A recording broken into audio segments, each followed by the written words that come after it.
नमस्ते मेरे प्यारे दोस्तों, स्वागत है आपका अपना YouTube channel motive happy study पर। बिहार दरोगा 1799 पोस्ट के लिए हम लोग जीके जीएस और करंट अफेयर की और मैथ रीजनिंग का भी इस वीडियो में हम लोग सॉल्यूशन करेंगे और सभी का शानदार तैयारी कर रहे हैं। तो इसी क्रम में हम लोग एडुटेरिया का जो नया प्रैक्टिस सेट आया है वॉल्यूम 3 है ना, तो वॉल्यूम 3 का सेट नंबर हम लोग 4 का डिस्कशन करेंगे। इससे पहले सेट 3 तक डिस्कशन करवा चुके हैं। जो लोग नहीं देखे वो प्ले लिस्ट में जाकर जरूर देख लीजिएगा, ठीक है। काफ़ी अच्छे तरीके से डिस्कशन किया जाएगा, यानी आप देख सकते हैं यहाँ पर आप देखेंगे। चलिए शुरुआत करते हैं। 100 प्रश्नों का यहाँ पर इस वीडियो में सभी 100 प्रश्नों का आंसर जानेंगे, ठीक है।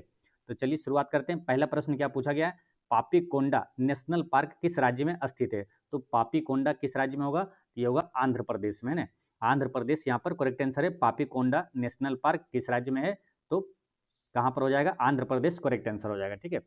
यहाँ पर क्या है, नेशनल पार्क। तो नेशनल पार्क के बारे में कुछ यहाँ पर इंपॉर्टेंट चीजें जानते हैं, ठीक है। जैसे भारत का प्रथम राष्ट्रीय उद्यान अगर पूछे तो कौन सा हो जाएगा, जिम कॉर्बेट राष्ट्रीय उद्यान। कब स्थापना हुई थी उसकी, 1936 में। जिम कॉर्बेट नेशनल जो पार्क है, राष्ट्रीय उद्यान है, 1936 में ये हेली नेशनल पार्क के रूप में ये स्थापित हुआ था। फिर बाद में इसका नाम जिम कॉर्बेट नेशनल पार्क रखा गया। फिर आपको नया नाम क्या रखा गया, रामगंगा नेशनल पार्क रखा गया है। कहाँ पर मिलेगा, उत्तराखंड में ना। तो भारत का प्रथम राष्ट्रीय उद्यान कौन सा है, जिम कॉर्बेट राष्ट्रीय उद्यान। कहाँ पर है, उत्तराखंड में, याद रखना है, ठीक है। यहीं पर आपसे पूछा जाता है क्या, एक सींग वाले गेंडे के लिए विश्व प्रसिद्ध राष्ट्रीय उद्यान कौन सा है, वो है काजीरंगा राष्ट्रीय उद्यान। एक सींग वाले गेंडे के लिए विश्व प्रसिद्ध राष्ट्रीय उद्यान है काजीरंगा राष्ट्रीय उद्यान। ये कहाँ पर मिलेगा, तो काजीरंगा राष्ट्रीय उद्यान है असम में, ठीक है। एशियाई शेर के लिए प्रसिद्ध राष्ट्रीय उद्यान कौन सा है, एशियाई शेर के लिए विश्व में प्रसिद्ध है गिर राष्ट्रीय उद्यान। किस राज्य में है, तो गिर राष्ट्रीय उद्यान गुजरात में है, याद रखना है, ठीक है। हाथी के लिए प्रसिद्ध राष्ट्रीय उद्यान कौन सा है, तो राजा जी नेशनल पार्क है। ये कहाँ पर है, तो राजा जी नेशनल पार्क भी मिलेगा आपको उत्तराखंड में, ठीक है। विश्व का एकमात्र तैरता हुआ राष्ट्रीय उद्यान पूछे तो कौन सा है, केबुल लामजाओ राष्ट्रीय उद्यान। विश्व का एकमात्र तैरता हुआ राष्ट्रीय उद्यान है। मोस्ट इंपोर्टेंट प्रश्न, याद रखना है ना। विश्व का एकमात्र तैरता हुआ राष्ट्रीय उद्यान है केबुल लामजाओ राष्ट्रीय उद्यान, है ना, केबुल, ठीक है। केबुल लामजाओ राष्ट्रीय उद्यान है विश्व का एकमात्र तैरता हुआ राष्ट्रीय उद्यान केबुल लामजाओ राष्ट्रीय उद्यान, जो कि मणिपुर में लोकटक झील में स्थित है। कहाँ, मणिपुर में लोकटक झील में स्थित है, याद रखना है, ठीक है।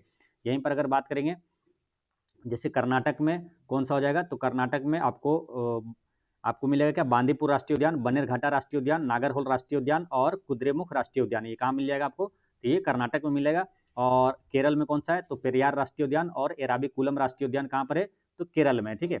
यहीं पर अगर आप बात करेंगे, बिहार में अगर पूछा जाता है मोस्ट इंपोर्टेंट कि बिहार में एकमात्र राष्ट्रीय उद्यान कौन सा है, तो वाल्मीकि राष्ट्रीय उद्यान है। किस जिला में, पश्चिम चंपारण में, ठीक है, याद रखना। अच्छा, दिसंबर 2025 तक भारत में कुल कितने राष्ट्रीय उद्यान है, तो 107 राष्ट्रीय उद्यान है, ठीक है, 107, जो कि 107वां किसे बोला जाता है, तो 107वां राष्ट्रीय उद्यान सिमलीपाल राष्ट्रीय उद्यान को माना गया है, जो कि उड़ीसा में। भितरकनिका राष्ट्रीय उद्यान भी मिलेगा आपको उड़ीसा में, ठीक है। यहीं पर आपसे कुछ इंपोर्टेंट और भी राष्ट्रीय उद्यान है, जैसे कि बांधवगढ़ राष्ट्रीय उद्यान कहाँ पर है, तो मध्य प्रदेश में। और बांधवगढ़ राष्ट्रीय उद्यान मध्य प्रदेश हो गया। फिर माधव राष्ट्रीय उद्यान, जैसे अभी हाल ही में क्या टाइगर रिजर्व घोषित किया गया है, माधव राष्ट्रीय उद्यान, वो भी आपको मध्य प्रदेश मिलेगा। कूनो नेशनल पार्क कहाँ है, तो वो भी मध्य प्रदेश में, जहाँ से कूनो नेशनल पार्क में क्या, नामीबिया और दक्षिण अफ्रीका से चीता लाकर रखा गया था। कहाँ, कूनो नेशनल पार्क में ही रखा गया था, याद रखना, मोस्ट इंपोर्टेंट है। कूनो नेशनल पार्क कहाँ पर, मध्य प्रदेश में। सबसे अधिक राष्ट्रीय पार्क पूछे कहाँ है, तो मध्य प्रदेश में ही होगा, ठीक है। तो ये चीज ध्यान रखना है, सबसे अधिक बाघों की संख्या भी मध्य प्रदेश में है, ठीक है। तो ये सारे एक्स्ट्रा फैक्ट्स आपको याद रखना है, ठीक है। चलिए, यहाँ पर अगर आंध्र प्रदेश से जो प्रश्न आता है और क्या क्या ध्यान रखना है, पूछा जाता है श्रीहरिकोटा किस राज्य में है, तो ध्यान रखना आंध्र प्रदेश में ही श्रीहरिकोटा है। श्रीहरिकोटा में ही आपको क्या मिलेगा, सतीश धवन अंतरिक्ष केंद्र है ना, जहाँ से जो प्रक्षेपण यान हो या तो जैसे कि कोई भी उपग्रह हो लॉन्च किया जाता है। जैसे कि आपको पूछा जाता है चंद्रयान 1 कहाँ से लॉन्च किया गया था, तो आंध्र प्रदेश के ही श्रीहरिकोटा के सतीश धवन अंतरिक्ष केंद्र से लॉन्च किया गया था, ठीक है। और आपको ध्यान रखना है क्या, चंद्रयान 1, चंद्रयान 2, चंद्रयान 3 और मंगलयान, ये सभी एक ही जगह से यहीं से लॉन्च हुआ है, आंध्र प्रदेश के श्रीहरिकोटा के सतीश धवन अंतरिक्ष केंद्र से लॉन्च हुआ है, ठीक है। ये चीज याद रखना है। यहीं पर आंध्र प्रदेश से और क्या याद रखना है आपको, भारत का सबसे गहरा बंदरगाह कौन सा है, विशाखापत्तनम बंदरगाह।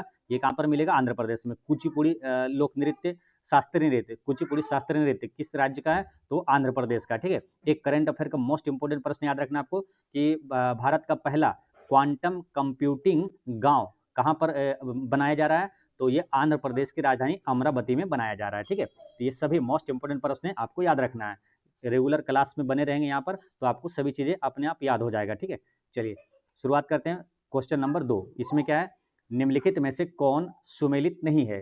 तो देखिए, नागार्जुन सागर बांध कृष्णा नदी पर है। कई बार आपको बताएं कि नागार्जुन, अर्जुन को रिलेट करना क्या, जैसे महाभारत में अर्जुन का सारथी कौन थे, कृष्ण भगवान, तो नागार्जुन कहाँ हो जाएगा, कृष्णा नदी पर। ये हमेशा हमेशा के लिए याद रहेगा। जैसे अलमाटी बांध पूछा जाता है, वो भी कृष्णा नदी पर होगा, है ना, क्योंकि माटी कृष्ण भगवान क्या बचपन में माटी खाए थे, तो वहां से रिलेट करना। अलमाटी बांध पूछे तो वो भी कृष्णा नदी पर है ना, तो दोनों ऐसे याद रहेगा आसानी से, है ना। नागार्जुन सारथी कृष्ण भगवान, अलमाटी यानी मिट्टी खाए थे, तो कृष्ण भगवान कृष्णा नदी पर हो जाएगा। ठीक है, तो ये वाला सही है। फिर क्या हुआ, पोलावरम परियोजना, ये क्या गोदावरी नदी पर है, तो ये सही है ना। पोलावरम ये गोदावरी नदी पर है, ये सही है। इडुक्की परियोजना ये पेरियार नदी पर है, ये भी सही है। दुलहस्ती परियोजना झेलम नदी पर है, ये गलत है ना, क्योंकि दुलहस्ती परियोजना कहाँ है, चेनाब नदी पर है। ठीक है, चेनाब नदी, देखिए चेनाब नदी महत्वपूर्ण है। चेनाब नदी मुख्य रूप से हिमाचल प्रदेश के चंद्रा और भागा नदियों के संगम से बनती है, और फिर जम्मू कश्मीर से होकर बहती है, और अंत में पाकिस्तान में प्रवेश कर जाती है। ठीक है, अच्छा, दुनिया का सबसे ऊंचा रेलवे आर्च ब्रिज कौन सा है, तो चेनाब रेलवे ब्रिज है ना। और चेनाब रेलवे ब्रिज पूछेगा कि जो सबसे ऊंचा रेलवे ब्रिज है वो किस नदी पर है, तो चेनाब नदी पर है, याद रखना है। ठीक है, कहाँ पर, जम्मू कश्मीर में है। और चेनाब नदी पर जो है रेलवे आर्च ब्रिज है, इसकी ऊंचाई कितनी है, 359 मीटर है, याद रखना है। ठीक है, चलिए नेक्स्ट क्वेश्चन क्या है, भारत में सर्वाधिक मैंग्रोव वन किस राज्य में स्थित है? तो सर्वाधिक मैंग्रोव वन ये कहाँ मिलेगा, तो ये क्या प्रसिद्ध है, ये पश्चिम बंगाल, सबसे ज़्यादा मैंग्रोव वन पश्चिम बंगाल में है। और सुंदर वन का डेल्टा पूछे कहाँ है, तो ये भी पश्चिम बंगाल में हो जाएगा। सुंदर वन के डेल्टा में ही क्या मैंग्रोव वन पाया जाता है। ठीक है, और पश्चिम बंगाल से आपको याद रखना है एक करेंट अफेयर का क्वेश्चन, क्या मालूम पूछेगा कि एक नई जगन्नाथ मंदिर का उद्घाटन दीघा घाट पर कहाँ पर हुआ है, तो ये पश्चिम बंगाल में हुआ, ममता बनर्जी ने किया। ठीक है, एक तो जगन्नाथ मंदिर पुरी में है ना, उड़ीसा के पुरी में जगन्नाथ मंदिर है, लेकिन एक जगन्नाथ मंदिर और बना है यहाँ पर पश्चिम बंगाल में दीघा घाट पर, ममता बनर्जी ने इसका उद्घाटन किया। ठीक है, ये याद रखना है। हालांकि मेट्रो रेल पूछे कि मेट्रो रेल पहली बार कहाँ पर चला था, तो कोलकाता में चला था। अंडर वाटर मेट्रो वो कहाँ चला था, तो वो भी पश्चिम बंगाल के कोलकाता में ही चला था। ठीक है, चलिए क्वेश्चन नंबर आपका 4 में क्या है, निम्नलिखित में से कौन सा कथन सही है, तो कौन सा कथन सही है ये बताना है। तो पहला क्या, चंद्र ग्रहण प्रत्येक पूर्णिमा को होता है, ये गलत है, क्योंकि पूर्णिमा को तो होता है लेकिन प्रत्येक पूर्णिमा को होता है, ये गलत है। ठीक है, और चंद्र ग्रहण के दिन चंद्रमा पृथ्वी और सूर्य के बीच आ जाता है, तो देखिए चंद्र ग्रहण के दिन बीच में कौन आएगा, पृथ्वी आएगा, चंद्रमा नहीं आएगा, बीच में पृथ्वी आएगा, तभी तो सूर्य का रोशनी रोक देगा, तो चंद्रमा अंधेरा हो जाएगा। ठीक है, इसलिए बीच में कौन आएगा, चंद्र ग्रहण के समय बीच में आता है पृथ्वी। अब जब सूर्य ग्रहण होता है तो बीच में कौन आ जाएगा, चंद्रमा, बीच में आ जाएगा चंद्रमा। ठीक है, सूर्य ग्रहण के समय, तो यहाँ पर क्या बोला, चंद्र के ग्रहण के दिन चंद्रमा पृथ्वी और सूर्य के बीच में आ जाता है, ये गलत है, क्योंकि चंद्रमा नहीं बल्कि पृथ्वी बीच में आएगा। ठीक है, फिर क्या बोला, यानी कि ये स्टेटमेंट भी गलत हो गया। सूर्य ग्रहण अमावस्या को होता है, तो ये वाला सही है ना, ये स्टेटमेंट यहाँ पर क्या सही है। और दक्षिण अयनांत के दौरान सूर्य की अवस्थिति जो है भूमध्य रेखा के ठीक ऊपर होता है, ये गलत है, भूमध्य रेखा के नहीं बल्कि मकर रेखा के ठीक ऊपर होता है। ठीक, चलिए नेक्स्ट क्या है, सूची 1 को सूची 2 से मिलाना है, तो ज्वालामुखी है और कौन सा देश में है, एक ज्वालामुखी इसमें से ना हमेशा हमेशा के लिए आपको याद करवा दिए, क्या, mount Etna Italy, Etna Italy है ना, तो माउंट एटना तो हमेशा याद रहेगा, माउंट एटना इटली, 2 का 2 होगा, है ना, 2 का 2 होगा, यानी कि ये वाला आंसर नहीं होगा। ठीक है, फिर बात करेंगे मेरापी ज्वालामुखी, तो मेरापी ज्वालामुखी ये कहाँ पर हो जाएगा, ये इंडोनेशिया में है। मेरापी ज्वालामुखी कहाँ है, इंडोनेशिया में, यानी 1 का 3 और 2 का 2, 1 का 3 2 का 2 कहाँ पर मिल रहा है, ऑप्शन ए में दिखाई दे रहा है ना, यानी ऑप्शन ए करेक्ट आंसर हो गया। फिर यहाँ पर बात करेंगे कोलिमा, तो कोलिमा हो जाएगा कहाँ, मेक्सिको में, है ना, कोलिमा है मेक्सिको में। और सवनकाया ज्वालामुखी, सवनकाया ज्वालामुखी हो जाएगा कहाँ, तो ये हो जाएगा पेरू में, कहाँ, सवनकाया पेरू में हो जाएगा। ठीक है, ये चीज़ ध्यान रखना है। अच्छा, भारत में एकमात्र सक्रिय ज्वालामुखी का नाम क्या है, तो वो है वैरन ज्वालामुखी, है ना, भारत में 2 ज्वालामुखी है, जैसे वैरन और नरकोंडम, लेकिन सक्रिय ज्वालामुखी कौन सा है, वैरन, है ना, वैरन, वैरन ज्वालामुखी, जो कि कहाँ पर मिलेगा आपको, अंडमान निकोबार द्वीप समूह में मिलेगा। ठीक है, नेक्स्ट क्वेश्चन क्या है, निम्नलिखित में से कौन सुमेलित नहीं है, तो देखिए पनामा नहर जो है कैरेबियन सागर को और प्रशांत महासागर से जोड़ता है, तो क्या ये सही है, तो ये तो सही है ना, कैरेबियन सागर को प्रशांत महासागर से जोड़ता है, यहाँ पर ये वाला सही है। फिर क्या सुएज नहर लाल सागर को अरब सागर से जोड़ता है, ये सही है क्या? तो आपको हम क्या बताएं, सुएज नहर से लाभ मिलता है, सुएज नहर से लाभ मिलता है यानी कि लाल सागर को भूमध्य सागर से जोड़ेगा। ठीक है, तो इस तरह से ट्रिक्स याद रखते हैं तो आपको कन्फर्म है कि आंसर छांटने में आसानी हो जाता है। ठीक है, तो सुएज नहर से लाभ मिलता है यानी लाल सागर को भूमध्य सागर से जोड़ता है, अरब सागर यहाँ दिया हुआ ये गलत है। ठीक है, यही आंसर हो गया आपका ऑप्शन नंबर बी। फिर वह कील नहर जो है बाल्टिक सागर को उत्तरी सागर से जोड़ता है, ये भी आपको आसानी से याद करवाएं। कैसे?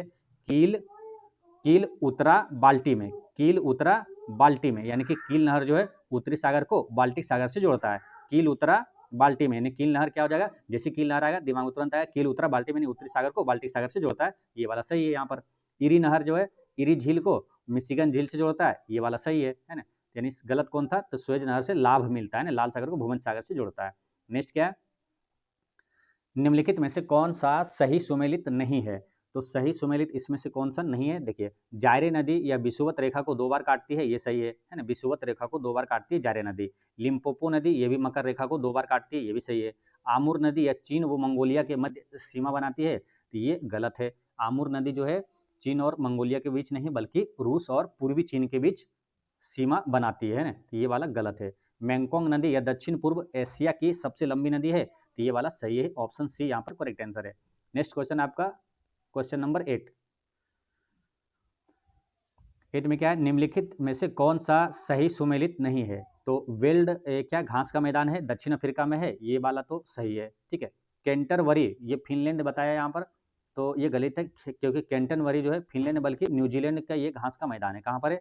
तो न्यूजीलैंड में ये प्रसिद्ध है घास का मैदान कैंटनबरी। ठीक है, तो यही वाला आंसर हो गया, सुमेलित नहीं है। बाकी ऑस्ट्रेलिया का डाउन्स है, ये आसानी से याद रहेगा आपको। ऐसे तो आपको ऐसे याद रखना है, जो कि ऑस्ट्रेलिया जैसे क्रिकेट में विश्व कप हमेशा पहले जीता था, तो अभी भी हालांकि जीतता है, लेकिन क्या है इसको ध्यान रखना है ऐसे कि ऑस्ट्रेलिया का पोजीशन अब डाउन हो गया है ना। जो पहले प्रभावशाली जिस तरह खिलाड़ी था तो उस तरह अब नहीं है, ऑस्ट्रेलिया का पोजीशन क्या हुआ, डाउन्स हो गया। यानी कि ऑस्ट्रेलिया के घास का मैदान का नाम क्या है, डाउन्स है। ठीक है, पुस्ताज कहाँ का है, हंगरी के घास का मैदान का नाम है पुस्ताज। ठीक है, तो ये सब सही है, ये वाला गलत था। और यहाँ पर घास के मैदान से आपके एग्जाम में पूछा जाता है, इसलिए ध्यान रखना है।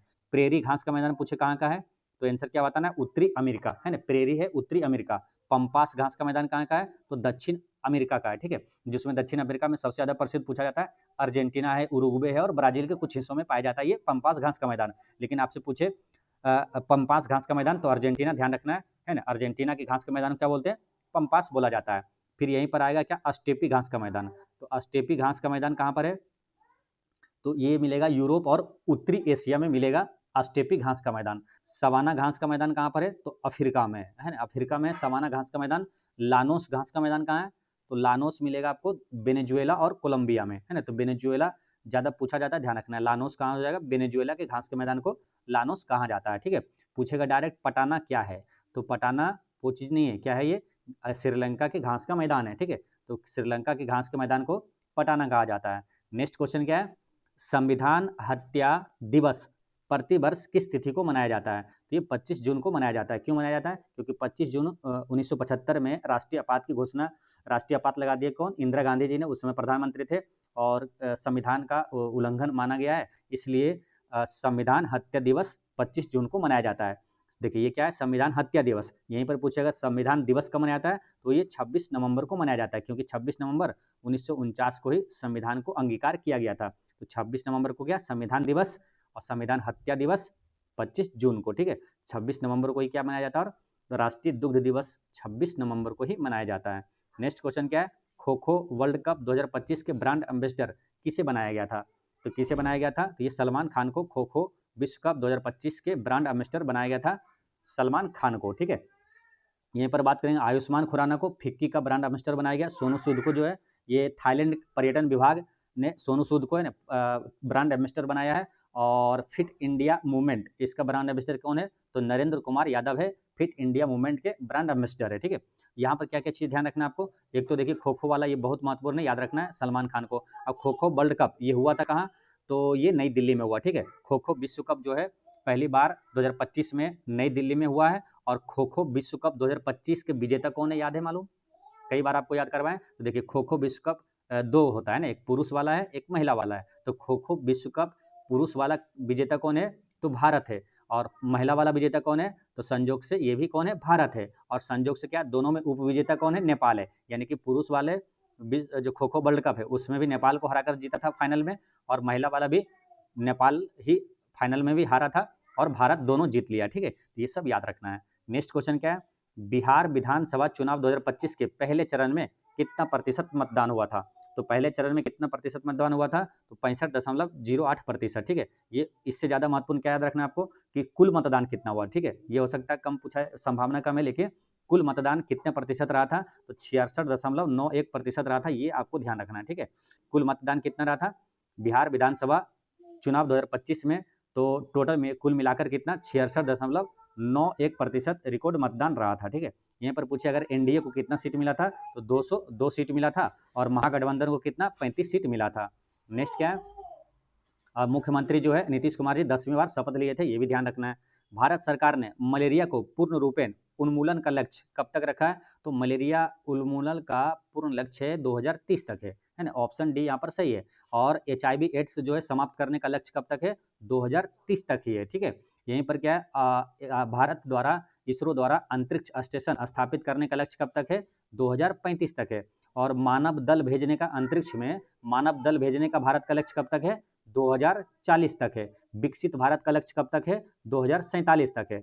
और शुद्ध शून्य उत्सर्जन का लक्ष्य भारत का कब तक है, 2070 तक है। ठीक है, ये सब मोस्ट इंपोर्टेंट प्रश्न याद रखना है। एक बार फिर समझिए, देखिए मलेरिया और एड्स दोनों है 2030 तक, और फिर क्या है, अंतरिक्ष स्टेशन स्थापित करने का लक्ष्य कब तक है, 2035 तक है। मानव दल भेजने का 2040 तक है। और विकसित भारत का लक्ष्य कब तक है, 2047 तक है। और शुद्ध शून्य उत्सर्जन का लक्ष्य भारत का कब तक है, 2070 तक है। ठीक है, चलिए नेक्स्ट क्या है, साहित्य अकादमी युवा पुरस्कार 2025 किसको नहीं दिया गया है।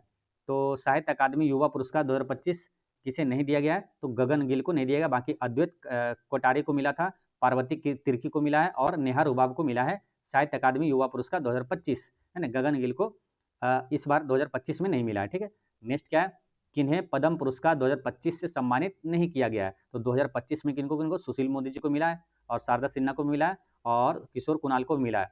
ये पद्मा सुब्रमण्यम को 2024 में मिला था, ठीक है, 2025 में नहीं मिला है। ठीक है, अब यहाँ पर देखिए कतई जहर प्रश्न ने गारंटी के साथ आपके बिहार के एग्जाम में आने वाले जो भी एग्जाम होगा सब में पूछा जाएगा, ध्यान रखना है। क्या बहुत जो नाम है ना काफ़ी महत्वपूर्ण है। कौन कौन सा, देखिए 7 लोगों को अपने बिहार के 7 लोगों को 2025 में पद्म पुरस्कार मिला है। ये सातों नाम काफ़ी महत्वपूर्ण है, तो इसको याद रखना है। देखिए पहले तो ये समझिए सबसे बड़ा पुरस्कार देश का कौन सा होता है, भारत रत्न। उसके बाद दूसरे नंबर पर कौन होता है, पद्म विभूषण। तीसरे पर होता है पद्म भूषण। चौथे पर होता है पद्म श्री। तो पद्म विभूषण अवार्ड बिहार के किन को मिला था 2025 में, तो शारदा सिन्हा को मिला है। ठीक है, लोक गायिका है शारदा सिन्हा, इनको मिला है पद्म विभूषण अवार्ड 2025 शारदा सिन्हा को दिया गया है। पूछेगा बिहार में किसे पद्म भूषण अवार्ड दिया गया है, तो एकमात्र व्यक्ति को 2025 में सुशील कुमार मोदी को दिया गया है। ठीक है, ये हो गया पद्म विभूषण जो कि सबसे बड़ा है पद्म अवार्ड में। तो पद्म विभूषण और पद्म भूषण में है सुशील मोदी, ये दोनों नाम तो आपको याद हो गया। अब 5 नाम है जो कि पद्मश्री अवार्ड मिला है 2025 में। 5 नाम वो याद रखना है कौन कौन सा है। तो देखिए एक तो है हेमंत नित्यानंद, और एक है किशोर कुणाल, और एक है भाव सिंह भवेश, है ना, ऐसे ही नाम है, भीम सिंह या तो भाव सिंह जो भी है, तो भीम सिंह भवेश है। ये 4 हो गया। और एक है कौन है, एक निर्मला देवी, है ना, जिसको सूजनी कला के क्षेत्र में मिला है। ठीक है, तो 5 पद्मश्री अवार्ड मिला है बिहार के लोगों को, वो नाम याद रखना है। फिर समझिए हेमंत नित्यानंद, और एक कौन है, भीम सिंह भावेश, और किशोर कुणाल, और एक है निर्मला देवी। ठीक है, ये 5 नाम, और ये 2 है शारदा सिन्हा और सुशील कुमार मोदी। ये सब आपको ध्यान में रखना है। ठीक है, और इसको हम बार बार बताते हैं ताकि आपको अच्छे से याद हो जाए। ठीक, चलिए नेक्स्ट क्वेश्चन क्या है, सुभाष चंद्र बोस आपदा प्रबंधन पुरस्कार। ये भी जो पुरस्कार है ना, ये हमेशा एग्जाम में आते रहता है। ठीक है, इसलिए याद रखना है इसको। सुभाष चंद्र बोस आपदा प्रबंधन पुरस्कार 2025 किसे दिया गया है, तो इसका आंसर हो जाएगा INCOIS हैदराबाद को दिया गया। INCOIS हैदराबाद को दिया गया, ऑप्शन ए करेक्ट आंसर है। हैदराबाद से करंट अफेयर याद रखना है। मिस वर्ल्ड 2025 का आयोजन कहाँ पर हुआ, तो हैदराबाद में हुआ था, है ना। और मिस वर्ल्ड 2025 की विजेता कौन है, ओपल सुचाता है, थाईलैंड की है। नेक्स्ट क्या है, भारत की पहली घरेलू gene therapy CAR-T cell therapy किस बीमारी के इलाज में प्रयुक्त होगा, तो किस बीमारी के इलाज में? तो कैंसर के इलाज में प्रयोग होगा, ठीक है। कैंसर क्या होगा? कैंसर, कैंसर के इलाज में प्रयोग होगा। कोवाल 60 का प्रयोग किस में किया जाता है? किस में? तो कैंसर के इलाज में किया जाता है ना। कैंसर के विश्व कैंसर दिवस कब मनाया जाता है? तो 4 फरवरी को मनाया जाता है, ध्यान रखना है। नेक्स्ट क्या है? आरबीआई के नए डिप्टी गवर्नर कौन नियुक्त हुए हैं? आरबीआई के नए डिप्टी गवर्नर कौन नियुक्त हुए हैं? तो श्रीश चंद्र मुर्मू। क्या है आंसर? श्रीश चंद्र मुर्मू यहाँ पर करेक्ट आंसर है, ठीक है। ये नए डिप्टी गवर्नर है, मोस्ट इंपोर्टेंट, ये भी पूछा जाता है, ध्यान रखना है, ठीक है। और जो गवर्नर अभी कौन है? आरबीआई का वर्तमान गवर्नर संजय मल्होत्रा है, ठीक है। संजय जैसे ही एक और नाम है कौन? संजय मूर्ति, जो कि भारत का नियंत्रक एवं महालेखा परीक्षक है, ठीक है। इसलिए कंफ्यूजन हो, दोनों का हमेशा रिविजन करिएगा साथ में, है ना। भारत का नियंत्रक एवं महालेखा परीक्षक यानी सीएजी कौन है? संजय मूर्ति है, जबकि संजय मल्होत्रा आरबीआई का गवर्नर है। आरबीआई के बारे में अगर बात करें तो आरबीआई की स्थापना कब हुआ? 1 अप्रैल 1935 को हुआ था। आरबीआई का राष्ट्रीयकरण कब हुआ था? 1949 में हुआ था। 1949 में आपको 4 प्रश्न हमेशा रिवीजन करवाते हैं, तो 2-3 प्रश्न है ही। क्या है? देखिए, आरबीआई का राष्ट्रीयकरण 1949 में, और बीपीएससी की स्थापना कब हुआ था? 1949 में। नाटो की स्थापना कब हुआ था? 1949 में, ठीक है। ये सब आपको याद रखना है। आरबीआई का पहला स्वतंत्र भारत के पहला गवर्नर कौन थे आरबीआई के? तो वो थे सीडी देशमुख, है ना। अब वर्तमान में आपको बता दी संजय मल्होत्रा है, ठीक है। आरबीआई जिस ब्याज दर पर ऋण अन्य बैंकों को, वाणिज्यिक बैंक को देता है, वो रेपो रेट कहलाता है। और जब आप वाणिज्यिक बैंक से जब जिस दर पर आरबीआई ऋण लेता है, उसे रिवर्स रेपो रेट कहा जाता है। नेक्स्ट क्वेश्चन है आपका क्वेश्चन नंबर 18। एशिया कप 2025 में भारत ने किस देश को हराकर खिताब अपने नाम किया है? तो किस देश को हराया था? पाकिस्तान को हराकर भारत जो है जीता था एशिया कप 2025, ठीक है। देखिए 2025 में भारत है ना बड़े बड़े खेल जीता है, ठीक है, याद रखना है। एक आईसीसी वनडे महिला विश्व कप कौन जीता? भारत जीता है। 2025 में आईसीसी महिला वर्ल्ड कप जो है किसने? भारत ने दक्षिण अफ्रीका को 52 रन से हराकर जीता था। और आईसीसी चैंपियंस ट्रॉफी 2025 किसने जीता है? तो भारत ने ही जीता है, न्यूजीलैंड को हराकर जीता है, ठीक है। तो 3 बड़े खेल, एक 4 बड़े खेल जो कि मोस्ट इंपोर्टेंट है, और भारत जीत लिया है, तो ये खुशी की बात है। क्या क्या देखिए, एक तो है खो खो वर्ल्ड कप जो है, खो खो विश्व कप, दोनों महिला और पुरुष वाला दोनों जीता कौन? भारत। एशिया कप 2025 जीता भारत। आईसीसी महिला वनडे विश्व कप कौन जीता? भारत। आईसीसी चैंपियंस ट्रॉफी कौन जीता? भारत, ठीक है। ये सब मोस्ट इंपोर्टेंट चीजें याद रखना है। नेक्स्ट क्या है? निम्न में से सुगम यात्रा का आयोजन किस मंत्रालय द्वारा प्रारंभ किया गया है? तो किस मंत्रालय द्वारा? ये सामाजिक न्याय और अधिकारिता मंत्रालय द्वारा ये प्रारंभ किया गया सुगम यात्रा। 2021 की तुलना में 2023 में भारत के वनावरण में कितनी वृद्धि हुई है? तो कितना वृद्धि हुआ है? तो ये 156 वर्ग किलोमीटर वृद्धि हुआ है ना। 156 वर्ग किलोमीटर करेक्ट आंसर है। नेक्स्ट क्या है? पीएम अजय योजना का प्राथमिक उद्देश्य क्या है? पीएम अजय योजना का प्राथमिक उद्देश्य क्या है? तो इसका उद्देश्य है कि एससी समुदायों के बीच गरीबी कम करना, है ना। एससी यानी कि शेड्यूल कास्ट समुदायों के बीच गरीबी कम करना पीएम अजय योजना का प्राथमिक उद्देश्य है। एशिया में सर्वाधिक रामसर साइट किस देश में है? तो सबसे अधिक रामसर साइट किस देश में हो गया? अपना भारत में हो गया, ठीक है। रामसर साइट के बारे में बिहार से निश्चित रूप से आपके एग्जाम में प्रश्न पूछा जाएगा, ध्यान रखना है। क्योंकि अभी जो भारत में जो ये जो रामसर साइट बढ़ा है ना, पहले क्या था मालूम? कितना था? 91। अभी लाटेस्ट 3 बढ़ा है, जो भारत में कितना हो गया? 94 हो गया। तो जो लास्ट 3 बढ़ा है वो बिहार से ही बढ़ा है ना। कौन कौन सा? तो एक बढ़ा था क्या? गोकुल जलाशय पूछेगा, गोकुल जलाशय। देखिए आपको बिहार में कितना रामसर साइट टोटल हम आपको बताते हैं स्टार्टिंग से, ठीक है। देखिए बिहार में कुल कितना रामसर साइट हो गया? तो 6 रामसर साइट हो गया। कितना? 6। पहला कौन था पूछेगा? बिहार का पहला रामसर साइट कौन सा है? तो वो है कांवर झील, है ना। तो कांवर ताल झील या कांवर झील कहाँ पर है? बेगूसराय में। और दूसरा और तीसरा कौन सा है? नागी और नकटी पक्षी अभ्यारण्य, वो कहाँ पर है? जम्मू में, ठीक है। और फिर क्या चौथा और पांचवा कौन बना था? एक बना था गोकुल जलाशय, ये कहाँ पर किस जिला में है? ये आप लोग बताइए। गोकुल जलाशय और उदयपुर झील, ये किस जिला में है? उदयपुर झील, ठीक है, चौथा और पांचवा। और सबसे लाटेस्ट जो है छठा और भारत का 94वां, वो कौन बना है? तो गोगा बिल झील, है ना। ये सब मोस्ट इंपोर्टेंट है, याद रखना आपको। गोगा बिल झील। देखिए गोकुल जलाशय कहाँ है? बक्सर में। गोकुल जलाशय पूछेगा किस जिला में, यही प्रश्न आएगा, ध्यान रखना है, बक्सर में। और उदयपुर झील किस जिला में है? तो ये पश्चिम चंपारण में है, ठीक है। कहाँ पर? पश्चिम चंपारण में। और गोगा बिल झील कहाँ मिलेगा? ये कटिहार में, है ना, कटिहार डिस्ट्रिक्ट में, ठीक है। ये सब याद रखना है आपको। इसको ऐसे रिलेट कर दिएगा तो आसान, याद करने में आसान हो जाएगा। गोकुल बक्सर, को से रिलेट करना है, गोकुल बक्सर, गोकुल बक्सर। और उदयपुर पो से पश्चिम चंपारण है। उदयपुर पो आया तो पश्चिम चंपारण, गोकुल गो को आया बक्सर, गोकुल जलाशय बक्सर, उदयपुर पश्चिम चंपारण, और गोगा बिल झील हो जाएगा कटिहार में, ठीक है। ये आपका हो गया बिहार की बात, यहाँ पर 6 रामसर साइट मोस्ट इंपोर्टेंट, ठीक है। अच्छा, पहला रामसर सम्मेलन कब हुआ था मालूम? ये हुआ था पहला रामसर सम्मेलन 2 फरवरी 1971 में हुआ था। ये हुआ था कहाँ? ईरान के रामसर शहर में हुआ था, इसलिए इसका नाम रामसर अब कहा जाने लगा, ठीक है। और 2 फरवरी को हुआ था 1971 में, इसलिए 2 फरवरी को विश्व आर्द्रभूमि दिवस मनाया जाता है, ठीक है। अच्छा, भारत का पहला रामसर साइट कौन बता सकता है? कोई आंसर आपको मालूम है किसी को तो कमेंट करके बताना। भारत का पहला रामसर साइट कौन था? कई बार आपको हम बताएं, पीछे जो लगातार वीडियो देख रहे हैं आपको मालूम होगा, जो लोग वीडियो कुछ छूट गया है जरूर देखिएगा। भारत का पहला रामसर साइट वो किसे बनाया गया था, कौन सा था, इसका कमेंट आप लोग करिएगा ना। भारत का पहला रामसर साइट कौन सा है, ठीक है। चलिए थोड़ा सा हिंट भी आपको दे देते हैं, वो कहाँ पर है? उड़ीसा में, ठीक है। तो अब आपको बताना है भारत का पहला रामसर साइट कौन सा है, उसका नाम क्या है। चलिए क्वेश्चन नंबर अब हम लोग देखेंगे क्या 23। इसमें क्या? त्राल वन्य जीव अभ्यारण्य, ये कहाँ पर है? त्राल वन्य जीव अभ्यारण्य मिलेगा कहाँ? जम्मू कश्मीर में ना। जम्मू कश्मीर में त्राल वन्य जीव अभ्यारण्य जम्मू कश्मीर में मिलेगा आपको। दाचीग्राम राष्ट्रीय उद्यान कहाँ? जम्मू कश्मीर में। करेंट अफेयर का क्वेश्चन मोस्ट इंपोर्टेंट, देखिए आजकल के एग्जाम में करेंट अफेयर आपको सबसे ज़्यादा पूछा जाता है, ठीक है। 15-20 क्वेश्चन करेंट अफेयर खाली पूछ लिया जाता है, और उसी में क्या है जो करेंट अफेयर बना लेते हैं, बाकी चीज़ें सब पढ़ते हैं, करेंट अफेयर जो बना लेते हैं वो आगे निकल जाते हैं, मेरिट लिस्ट में नाम आ जाता है, इसलिए करेंट अफेयर पे आपको विशेष ध्यान देना है, ठीक है।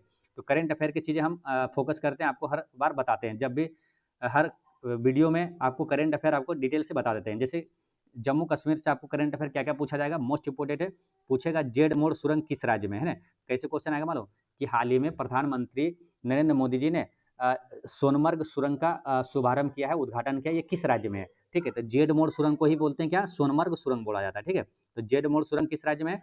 तो जम्मू कश्मीर में। सोनमर्ग सुरंग पूछे तो यही क्या हो जाएगा? जम्मू कश्मीर में हो जाएगा, ठीक है। और यहीं पर पूछा जाएगा क्या कि अंजी खाद ब्रिज है ना, ये किस राज्य में है? और अभी मतलब केंद्र शासित प्रदेश हो गया जम्मू कश्मीर, तो ये कहाँ पर है? अंजी खाद ब्रिज। और अंजी खाद ब्रिज और एक कौन सा है? तो चेनाब आर्च ब्रिज है ना, जो कि दुनिया का सबसे ऊंचा रेलवे आर्च ब्रिज है। तो चेनाब आर्च ब्रिज यानी कि रेलवे ब्रिज जो है, ये इसका उद्घाटन भी है ना जून 2025 में किया गया था, दोनों का है ना, अंजी खाद और चेनाब आर्च ब्रिज, ये मोदी जी द्वारा उद्घाटन किया गया। ये दोनों ये सब भी कहाँ है? जम्मू कश्मीर में, ठीक है। याद रखना है, जेड मोड़ सुरंग या सोनमर्ग सुरंग, अंजी खाद ब्रिज, चेनाब आर्च ब्रिज, ये सब जम्मू कश्मीर याद रखना है, ठीक है। चलिए नेक्स्ट क्वेश्चन क्या है? कौन सा सही सुमेलित नहीं है? तो सही सुमेलित इसमें से कौन सा नहीं है बताना है। जैसे कि नोमैडिक एलिफेंट जो सैन्य अभ्यास होता है 2025, ये भारत और मंगोलिया के बीच हुआ था, ये सही है। दस्तलिक उज्बेकिस्तान के साथ होता है, ये सही है। धर्म गार्जियन जापान के साथ होता है, यहाँ अमेरिका लिखा है, गलत है। धर्म गार्जियन और जामाता दोनों याद रखना है, भारत और जापान के बीच होता है, ठीक है। अब वरुण जो है फ्रांस के साथ होता है, ये सही है, ठीक है। ये आंसर क्या हुआ? ऑप्शन सी यहाँ पर। नेक्स्ट क्या है? ग्लोबल फायर पावर इंडेक्स में भारत का स्थान कौन सा है? तो भारत का स्थान इसमें हो जाएगा कौन सा? चौथा स्थान है ना, भारत का स्थान चौथा है। कुछ देखिए सूचकांक से भी आपके एग्जाम में हमेशा पूछा जाता है, ठीक है। तो ये सब सदाबहार क्वेश्चन है, इसलिए आपको याद रखना है। पूछा जाएगा क्या? ये क्वेश्चन हमेशा आता है हर साल, है ना। मानव विकास सूचकांक जो है में 2025 में भारत का स्थान क्या है? 130वां है। कौन सा है? 130वां है मानव विकास सूचकांक में, ठीक है। और खुशहाली सूचकांक में, विश्व खुशहाली सूचकांक भारत का रैंक क्या है? 118 है। हेनले पासपोर्ट में क्या है? भारत का स्थान 2025 में 777 और सतत विकास लक्ष्य में 99, ठीक है। ऐसे याद रखना है। हेनले पासपोर्ट में 777 और सतत विकास लक्ष्य भारत का जो रैंक है 2025 में 99 है ना, 99। और भूखमरी सूचकांक भारत का रैंक क्या है? 102 है। भ्रष्टाचार सूचकांक 2025 से भारत का रैंक क्या है? 96 है, ठीक है। चलिए नेक्स्ट क्वेश्चन क्या है? हाल ही में नीरज चोपड़ा को भारतीय सेना ने कौन सी मानद उपाधि प्रदान की है? तो लेफ्टिनेंट कर्नल की उपाधि प्रदान किया है। ओलंपिक 2024 में इन्होंने कौन सा मेडल जीता था? नीरज चोपड़ा ने सिल्वर मेडल जीता था, ठीक है। और नीरज चोपड़ा किस खेल से? तो भाला फेंक से संबंधित है। FIH 2026 पुरुष हॉकी विश्व कप जो है का आयोजन कहाँ किया जाएगा? तो ये कहाँ किया जाएगा? इसका करेक्ट आंसर है ये नीदरलैंड और बेल्जियम दोनों जगह किया जाएगा। ऑप्शन सी यहाँ पर करेक्ट आंसर है। नेक्स्ट क्या है? 38वें राष्ट्रीय खेल 2025 में सर्वाधिक स्वर्ण पदक विजेता कौन है? तो 38वां राष्ट्रीय खेल 2025 में टॉप पर कौन रहा था? तो ये रहा था सर्विसेज, है ना, सर्विसेज यहाँ पर करेक्ट आंसर है। मोस्ट इंपोर्टेंट यहाँ से पूछा जाएगा 38वां राष्ट्रीय खेल 2025 हुआ था कहाँ? ये हुआ था उत्तराखंड में। और 39वां राष्ट्रीय खेल कहाँ पर होगा? तो ये मेघालय में होगा, याद रखना है, ठीक है, मेघालय में। नेक्स्ट क्वेश्चन क्या है? मौलिक अधिकार को लागू करने की शक्ति किसके पास होता है? तो उच्चतम न्यायालय और उच्च न्यायालय दोनों को होता है। ऑप्शन यहाँ पर डी करेक्ट आंसर है, ठीक है। मौलिक अधिकार किस भाग में? तो भाग 3 में। अनुच्छेद कहाँ से कहाँ तक? 12 से 35 तक है। कहाँ से लिया गया था? अमेरिका से, ठीक है। अच्छा, यहीं पर क्या है, सुप्रीम कोर्ट जो है पूछा जाता है ना कि हाँ, रीट कौन जारी करता है? तो रीट 5 प्रकार का होता है, कौन जारी करता है? तो सुप्रीम कोर्ट और हाई कोर्ट दोनों जारी करता है। सुप्रीम कोर्ट किस अनुच्छेद के तहत रीट जारी करता है? तो अनुच्छेद 32 के तहत, और हाई कोर्ट अनुच्छेद 226 के तहत रीट जारी करता है, ठीक है। नेक्स्ट क्वेश्चन आपका है क्वेश्चन नंबर 30 में क्या, पृथक निर्वाचन प्रणाली किस अधिनियम में पेश की गई थी? तो इसका आंसर क्या हो जाएगा? इसका आंसर लगाइए, ऑप्शन नंबर क्या होगा? ए, है ना, भारतीय परिषद अधिनियम 1909। और एक क्वेश्चन आता है यहाँ पर कि मुस्लिमों के लिए पृथक निर्वाचक मंडल की स्थापना ये किस अधिनियम के द्वारा किया गया था? तो 1909 के अधिनियम के द्वारा ही किया गया था, याद रखना है, ठीक है। नेक्स्ट क्वेश्चन क्या है, संसद के किसी भी सदन की बैठक के लिए आवश्यक कोरम क्या होना चाहिए? तो संसद के किसी भी सदन की बैठक के लिए आवश्यक कोरम, यानी कि लोकसभा में पूछे या तो राज्यसभा में पूछे, क्या हो जाएगा? 1/10वां भाग होता है ना, ऑप्शन बी यहाँ पर करेक्ट आंसर होता है। या तो आपसे ये भी पूछे ना कि विपक्ष का, जैसे विपक्षी दल होने के लिए कितना होना चाहिए? तो विपक्ष के नेता बनने के लिए भी 1/10 कम से कम होना चाहिए, ठीक है। नेक्स्ट क्वेश्चन क्या है, किस संविधान संशोधन अधिनियम द्वारा डोगरी को राजभाषा का दर्जा दिया गया है? तो डोगरी को राजभाषा का दर्जा दिया गया था किस संविधान संशोधन के द्वारा? तो ये दिया था 92वां, है ना, 92वां संविधान संशोधन 2003 में 4 भाषा को दिया गया था। देखिए, आपको भाषा के बारे में पूरा समझाते हैं क्योंकि यहाँ से प्रश्न पूछा गया है। मालूम, पिछले बार SSC CGL, Bihar SSC CGL में एक ही प्रश्न जो कि पूछा गया, सिंधी भाषा को कब जोड़ा गया था? और यही प्रश्न रेलवे एनटीपीसी में पूछा गया था उसी साल, ठीक है, कि सिंधी भाषा को 8वीं अनुसूची में, भारत के संविधान के 8वीं अनुसूची में कब जोड़ा गया था, है ना। तो इसलिए आपको ये जो भाषा है कब कब जोड़ा गया था ध्यान रखना है। देखिए, पहले क्या, भारतीय संविधान में मूल संविधान में कितने भाषा थे? 14। बाद में 8 भाषा जोड़ी गई। वर्तमान में अभी कितना हो गया? 22 भाषा। किस अनुसूची में? तो 8वीं अनुसूची में 22 भाषाओं का उल्लेख है। इसको है ना उलट उलट के पूछा जाता है। जैसे 22 भाषाओं का जो है किस अनुसूची में? 8वीं अनुसूची में। 8वीं अनुसूची में कितने भाषाओं का उल्लेख है? तो ये 22 भाषाओं का है, ठीक है। तो ये जो 8 भाषा जोड़ा गया बाद में, कब कब जोड़ा गया था? 8 को याद रखना है, ठीक है। यहाँ पर आपको हम याद करवाते हैं, पहले भी हम कई बार बताएं, जो रेगुलर क्लास में होंगे उन्हें याद होगा, ठीक है। पूछा जाता है क्या, सिंधी भाषा को कब जोड़ा गया था? सिंधी भाषा को कब जोड़ा गया था? तो 1967 में जोड़ा गया था, ठीक है। सबको याद भी कर लेना इसी वीडियो में अभी तुरंत, है ना। तो इसको याद रखना है, सिंधी 67, सिंधी 67, जैसे आएगा सिंधी 67, सिंधी 67, यानी सिंधी भाषा को 1967 में जोड़ा गया था। इस तरह से याद करेंगे तो ऑप्शन में क्या देगा मालूम? 1964, 65, 66, 67, 68। तो आपको क्या है, सिंधी 67 तुरंत दिमाग में आएगा, यही होगा आंसर, ठीक। कन्फर्म आंसर लगाइएगा। तो सिंधी 67, सिंधी 1967 में जोड़ा गया था, ठीक है। फिर आपको जोड़ा गया था क्या, नेपाली, मणिपुरी और कोंकणी, ये कब जोड़ा गया था? तो ये बात है कब की? 1992 की है, ठीक है। तो 1992 में 3 भाषा को जोड़ा गया था, नेपाली, मणिपुरी, कोंकणी, यानी इसको याद रखना, नमक, नमक से याद रहेगा क्या, नेपाली, मणिपुरी, कोंकणी, ये जोड़ा गया था 1992 में। और फिर ये क्या होगा, देखिए 4 भाषा ये हो गया, और 4 भाषा और कौन है? बोडो, डोंगरी, मैथिली, संथाली, याद रखना है आसानी से कैसे, बोडो, डोंगरी, मैथिली, संथाली, बोडो, डोंगरी, मैथिली, संथाली, वो जोड़ा गया था 2003 में 92वां संविधान संशोधन के द्वारा 2003 में जोड़ा गया था। बोडो, डोंगरी, मैथिली, संथाली, बोडो, डोंगरी, मैथिली, संथाली। इसमें आपको मैथिली के बारे में ज़्यादा पूछा जाता है बिहार के एग्जाम में। तो मैथिली भाषा को कब जोड़ा गया था? 2003 में जोड़ा गया था ना। तो बोडो, डोंगरी, मैथिली, संथाली 2003 में जोड़ा गया था। नेक्स्ट है, नियंत्रक एवं महालेखा परीक्षक के पद का प्रावधान किस अनुच्छेद में? सीएजी, है ना। तो ये किस में हो जाएगा? अनुच्छेद 148 में ना, ऑप्शन ए यहाँ पर करेक्ट आंसर है, 33 का ए हो गया। और नियंत्रक एवं महालेखा परीक्षक की नियुक्ति कौन करता है? तो करता है राष्ट्रपति द्वारा नियुक्त किया जाता है अनुच्छेद 148 के तहत। अभी वर्तमान में है कौन? संजय मूर्ति, है ना, संजय मूर्ति। संजय मल्होत्रा कौन है? आरबीआई गवर्नर है, ठीक है। यहीं पर पूछा जाता है महान्यायवादी किस अनुच्छेद में? अनुच्छेद 76 में ना, राष्ट्रपति द्वारा ही नियुक्त किया जाता है अनुच्छेद 76 के तहत भारत के महान्यायवादी को। वर्तमान में कौन है? आर वेंकट रमनी है। अनुच्छेद 324 में क्या? निर्वाचन, निर्वाचन 24, 324 में है। 153 में क्या? तो प्रत्येक राज्य का एक राज्यपाल होगा, तो राज्यपाल का पद जो है अनुच्छेद 153 में है। नेक्स्ट क्या, 11वीं अनुसूची में कितने विषयों का उल्लेख किया गया है? आपको यहाँ डिटेल से बताते हैं, यहाँ से कुछ भी पूछा जाएगा पंचायती राज नगर पालिका से आपको आसानी से बनेगा। क्या आपको बताते हैं ना कि पंचायत और नगर पालिका, पंचायत जो है 73वां संविधान संशोधन के द्वारा भारतीय संविधान में जोड़ा गया था 73वां, और नगर पालिका 74वां संविधान संशोधन के द्वारा। पंचायत जो है 11वीं अनुसूची में है और नगर पालिका 12वीं अनुसूची में, यानी कि लास्ट का जो 2 अनुसूची है यही है, पंचायत और नगर पालिका। 11वीं अनुसूची में कितना? 29 विषय है। 12वीं अनुसूची में कितना? 18 विषय है। पंचायत किस भाग में? भाग 9 में। नगर पालिका भाग 9 के ए में है, ठीक है। ये सब आपको याद रखना है। तो यहाँ पर पूछा क्या, 11वीं अनुसूची में कितने विषय थे? 11वीं अनुसूची कितना? 29 विषय हो गया, है ना। आंसर क्या हुआ? 29 का ऑप्शन नंबर बी, है ना, ऑप्शन बी यहाँ पर करेक्ट आंसर हो गया। यहीं पर पूछा जाता है कि पहली बार पंचायती राज व्यवस्था किस राज्य में लागू हुआ था, तो राजस्थान के नागौर डिस्ट्रिक्ट में लागू हुआ था, 2 अक्टूबर 1959 को लागू हुआ था, ठीक है। और भारतीय संवैधानिक तौर पर जो है भारत में कब लागू हुआ था, यानी कि संवैधानिक दर्जा प्राप्त करते हुए 24 अप्रैल 1993 को लागू हुआ था। तो 24 अप्रैल को राष्ट्रीय पंचायती राज दिवस मनाया जाता है। ग्राम पंचायत गठन किस अनुच्छेद में, अनुच्छेद 40 में, ठीक। नेक्स्ट क्या है, अनुमान समिति की जुड़वा बहन किसे कहते हैं, तो अनुमान समिति की जुड़वा बहन किसे कहा जाता है, तो लोक लेखा समिति को कहा जाता है। देखिए संसद का 3 प्रमुख समिति होती है, एक होता है प्राक्कलन समिति और सार्वजनिक उपक्रम समिति और लोक लेखा समिति। इसमें पूछा जाता है सबसे बड़ी समिति कौन सा हो जाएगा, प्राक्कलन समिति हो जाएगा। फिर क्या पूछा जाता है कि किस समिति में केवल लोकसभा के सदस्य होते हैं, तो प्राक्कलन समिति में केवल लोकसभा के सदस्य होते हैं। कितना, तो 30 के 30 इसमें लोकसभा के सदस्य होते हैं, जबकि सार्वजनिक उपक्रम और लोक लेखा समिति में कितना, 22 सदस्य होता है, ठीक है। और इसमें क्या होता है, इसमें 22 में क्या होता है, 15 होता है लोकसभा से और 7 होता है राज्यसभा से। फिर इसमें भी होता है वही 15 लोकसभा से और 7 राज्यसभा से होता है, ठीक है। तो ये सब आपको एक्स्ट्रा फैक्ट्स मोस्ट इंपोर्टेंट याद रखना है।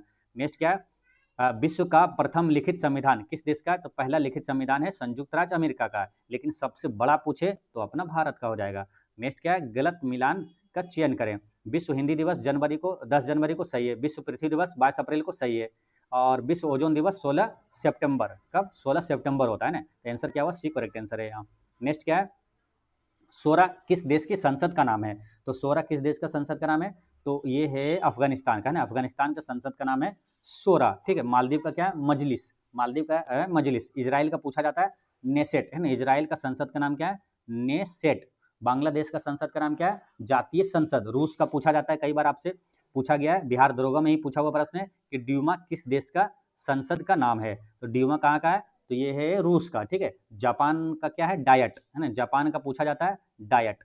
नेक्स्ट क्या है, चार मीनार का निर्माण किसने करवाया था, तो ये कौन है, कुली कुतुब शाह, है ना। चार मीनार का निर्माण कुली कुतुब शाह ने करवाया था। चार मीनार कहाँ है, हैदराबाद में, झूलता मीनार अहमदाबाद में, और कुतुब मीनार दिल्ली में, ठीक है। नेक्स्ट क्वेश्चन क्या है, किनके समाधि स्थल को किसान घाट कहा जाता है, तो किसान घाट कहता है चौधरी चरण सिंह को, ने चौधरी चरण सिंह के समाधि स्थल को किसान घाट कहा जाता है। गुलजारी लाल नंदा के जो समाधि स्थल है उसे नारायण घाट कहा जाता है, और मोरारजी देसाई का क्या कहा जाता है, अभय घाट कहा जाता है, और राजीव गांधी के वीर भूमि कहा जाता है ना। और बापू का यानी कि राजघाट, है ना, बापू करे राज, वीर है राजीव, लाल विजय यानी कि लाल बहादुर शास्त्री का है विजय घाट, है ना। इंद्र की शक्ति यानी कि इंदिरा गांधी का है शक्ति स्थल। जग में समता यानी कि जगजीवन राम का है क्या, समता स्थल है। नेक्स्ट क्या है, राष्ट्रीय खेल दिवस कब मनाया जाता है, 29 अगस्त को राष्ट्रीय खेल दिवस, और 29 जुलाई को कौन सा दिवस मनाया जाता है, याद है, चलिए कमेंट करके बताइएगा, मोस्ट इंपोर्टेंट ये सब आपको हम बताते रहते हैं। 29 जुलाई और 29 अगस्त, जब भी दोनों में से कोई आए दोनों रिवीजन कर लीजिए। 29 अगस्त को राष्ट्रीय खेल दिवस, जो कि मेजर ध्यानचंद हॉकी के जादूगर इनके जन्म दिवस पर मनाया जाता है खेल दिवस। और अंतर्राष्ट्रीय बाघ दिवस कब, 29 जुलाई को मनाया जाता है अंतर्राष्ट्रीय बाघ दिवस। नेक्स्ट क्वेश्चन क्या है, अच्छा यहाँ पर एक 24 अप्रैल है, 24 अप्रैल से याद है ना, महत्वपूर्ण चीज़ है यहाँ पर, क्या राष्ट्रीय पंचायती राज दिवस कब, 24 अप्रैल को मनाया जाता है। 14 सितंबर को क्या, तो हिंदी दिवस, है ना, राष्ट्रीय हिंदी दिवस मनाया जाता है, 14 सितंबर को मनाया जाता है ना, याद है ना। और 12 जनवरी को भी याद है, कौन सा दिवस मनाया जाता है, तो 12 जनवरी को राष्ट्रीय युवा दिवस मनाया जाता है। नेक्स्ट क्वेश्चन क्या है, द गोल्डन थ्रेशोल्ड, है ना, द गोल्डन थ्रेशोल्ड नामक पुस्तक किसके द्वारा लिखी गई थी, ये किसके द्वारा लिखा गया था, सरोजिनी नायडू के द्वारा लिखा गया था ना, सरोजिनी नायडू की पुस्तक है। और इंदिरा गांधी की एक पुस्तक याद रखना, माई ट्रूथ, और एक है इटर्नल इंडिया, है ना, इटर्नल इंडिया के लेखक भी है इंदिरा गांधी है, ठीक है। शशि थरूर की प्रसिद्ध पुस्तक का नाम क्या, the great Indian novel, the great Indian novel पुस्तक के लेखक कौन है, शशि थरूर है। भगवती चरण बोहरा की एक पुस्तक है चित्रलेखा, है ना, चित्रलेखा पुस्तक के लेखक कौन है, भगवती चरण बोहरा है। नेक्स्ट क्वेश्चन है आपका 43, इसमें क्या है, थोड़ा सा धुंधला नजर आएगा लेकिन हम आपको पढ़ के बताते हैं, ध्यान से सुनना है ना।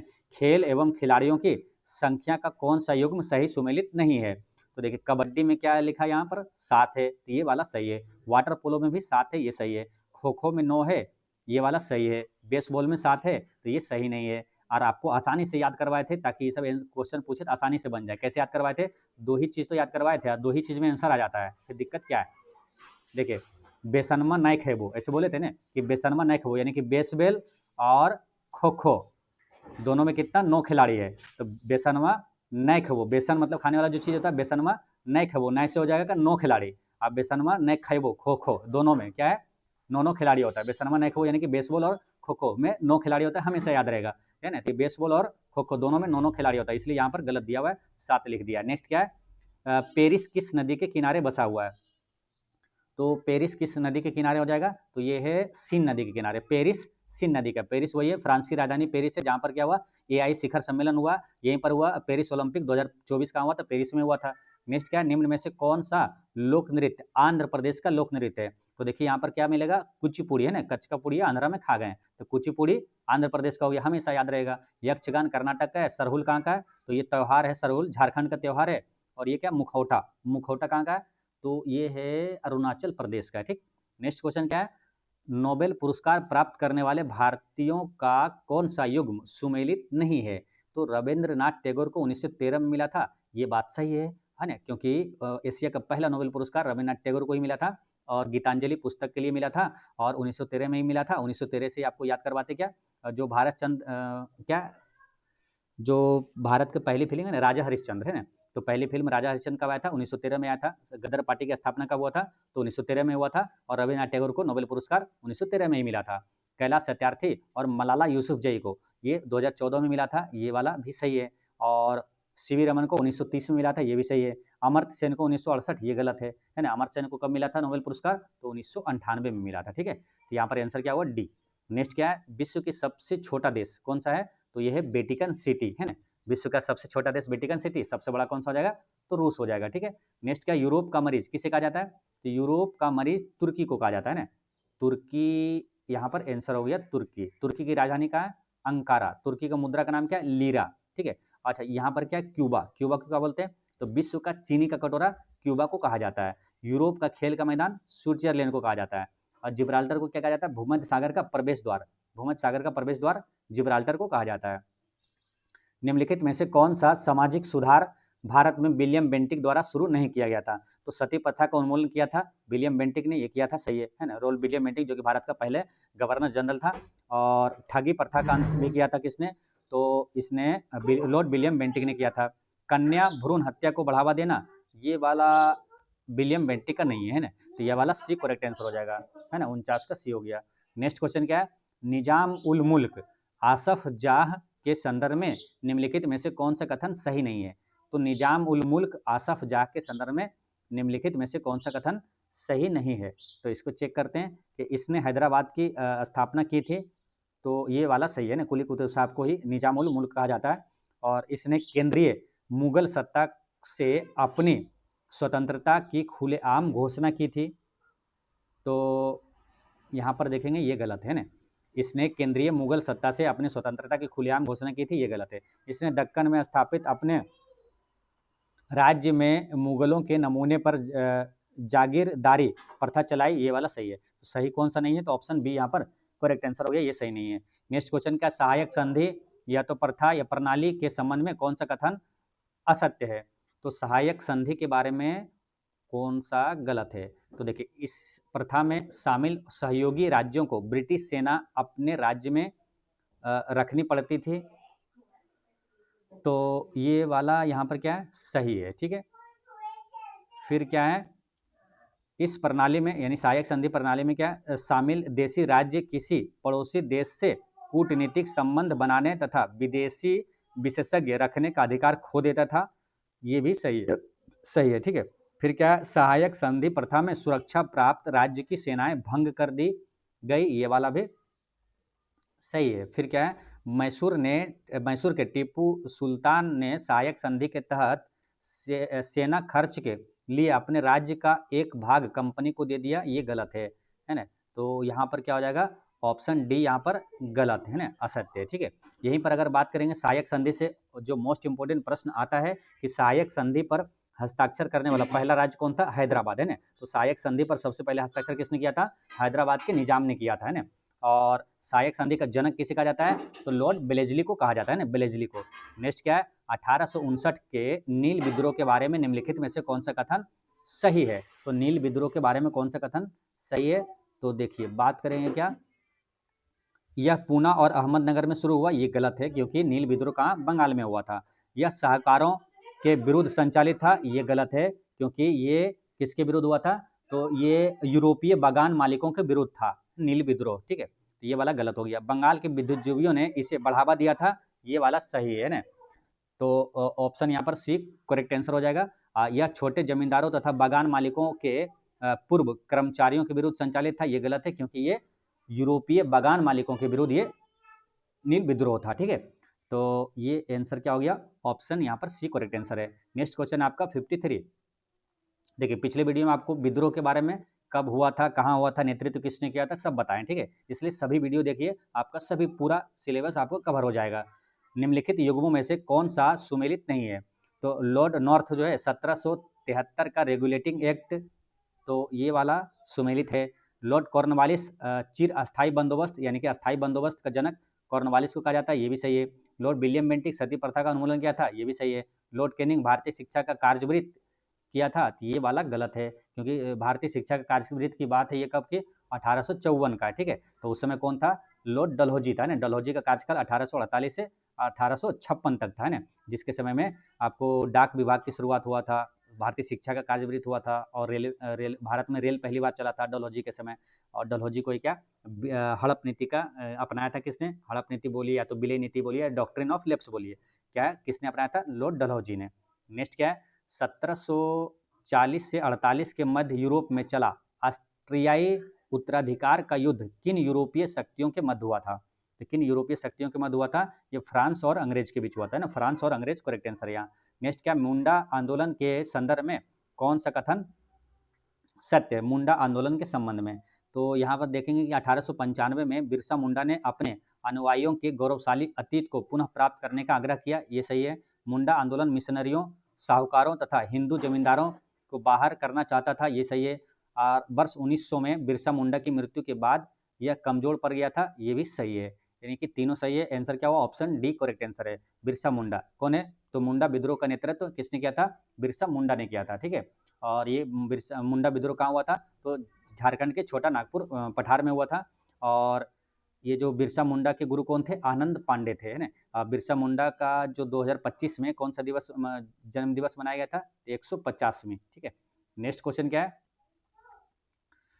उन स्थल युग्मों की पहचान कीजिए जहां नवपाषाण काल का जो हड्डियों के औजार बहुतायत में प्राप्त हुआ था, तो कहाँ से प्राप्त हुआ था, तो ये बुर्जहोम और चिरान से प्राप्त हुआ था, है ना। नवपाषाण काल के हड्डियों का औजार बहुतायत में प्राप्त हुआ था बुर्जहोम और चिरान से। बुर्जहोम कहाँ, जम्मू कश्मीर में है, और चिरांद जो है ये कहाँ, बिहार के सारण में है।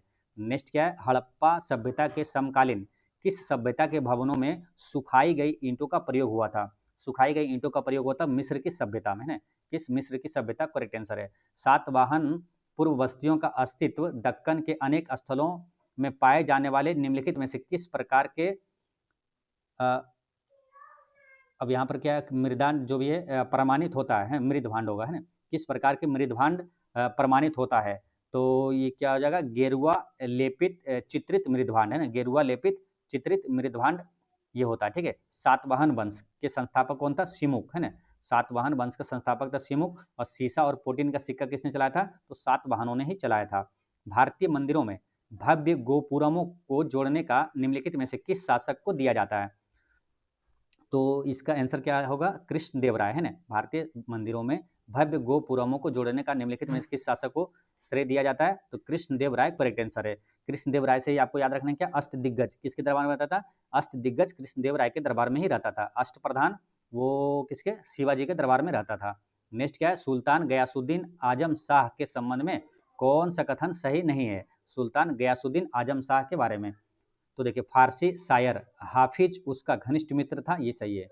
उनके चीनियों के साथ कटु संबंध थे, ये गलत है ना। उसके चीनियों के साथ अच्छे संबंध थे, कटु संबंध नहीं थे, ये वाला गलत हो जाएगा, यही आंसर है। नेक्स्ट क्या है, एक वित्तीय प्रपत्र को मूल प्रतिभूति कहा जाता है यदि देश की देयता प्रदर्शित करता हो, तो इसका आंसर क्या हो जाएगा, भारत सरकार यहाँ पर करेक्ट आंसर है ना। एक वित्तीय प्रपत्र को मूल प्रतिभूति कहा जाता है यदि भारत की देयता प्रदर्शित करता हो। नेक्स्ट है आपका 62, इसमें क्या सर्विस सहकारी समिति का अभिप्राय है, सर्विस सहकारी समिति का अभिप्राय क्या है, तो यह विपणन समिति है ना, विपणन समिति करेक्ट आंसर है। लाभ अलाभ स्थिति का उत्पादन का उत्पादन वह उत्पादन होता है जिसमें उत्पादक क्या होता है, देखिए लाभ अलाभ स्थिति का उत्पादन वह उत्पादन होता है जिसमें उत्पादक कुल लागत की वसूली कर सकता है। उत्पादक क्या कुल लागत की वसूली कर सकता है। ऑप्शन बी सही है। नेक्स्ट क्या, निम्न में से कौन सा अप्रत्यक्ष कर का उदाहरण नहीं है? तो बिक्री कर क्या अप्रत्यक्ष कर है, उत्पादन शुल्क अप्रत्यक्ष कर हो जाएगा, सीमा शुल्क अप्रत्यक्ष कर है, लेकिन व्यय कर जो है ये क्या प्रत्यक्ष कर है, व्यय कर अप्रत्यक्ष कर है। जैसे जीएसटी क्या है, जीएसटी भी क्या अप्रत्यक्ष कर है। अब मूल्यन का प्रमुख लक्ष्य होता है, अब मूल्यन का प्रमुख लक्ष्य होता है निर्यात को बढ़ावा देना। क्या होता है, निर्यात को बढ़ावा देना। निम्नलिखित में से कौन पटना के प्रथम अंग्रेज मजिस्ट्रेट थे? पटना के प्रथम अंग्रेज मजिस्ट्रेट कौन थे? Charles grand. कौन थे? चार्ल्स ग्रैंड करेक्ट आंसर है। नेक्स्ट क्या है, निम्नलिखित में से कौन सा सही है?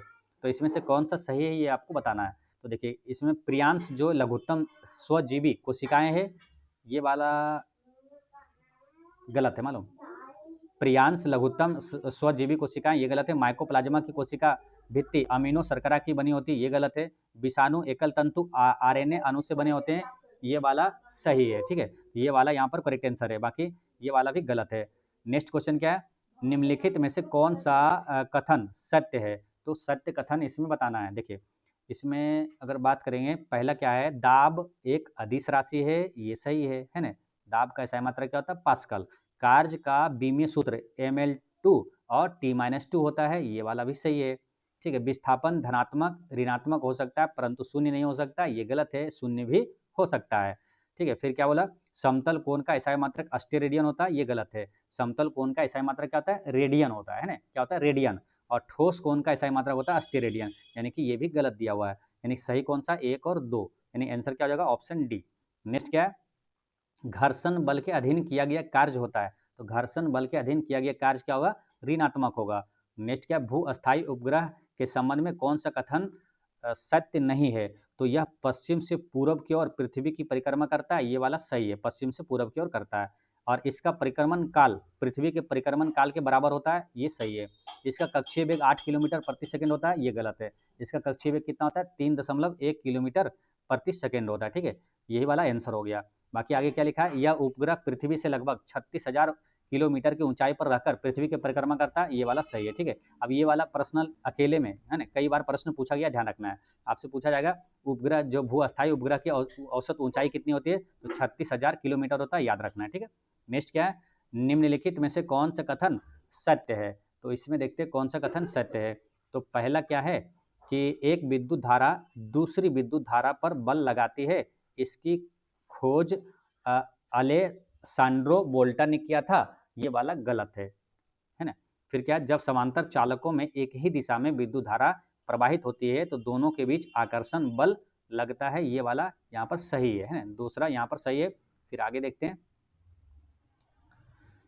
तीसरा में क्या है, जब समांतर चालकों में एक दूसरे के विपरीत दिशा में विद्युत धारा प्रवाहित होती है तो उनके बीच प्रतिकर्षण बल लगता है ना, एक दूसरे के विपरीत दिशा में विद्युत धारा प्रवाहित होती है तो उनके बीच क्या प्रतिकर्षण बल लगता है, ये भी सही है। यानी कि आंसर क्या हो जाएगा, 2 और 3, ऑप्शन नंबर बी यहाँ पर करेक्ट आंसर है ना। 71 का क्या हो गया, बी।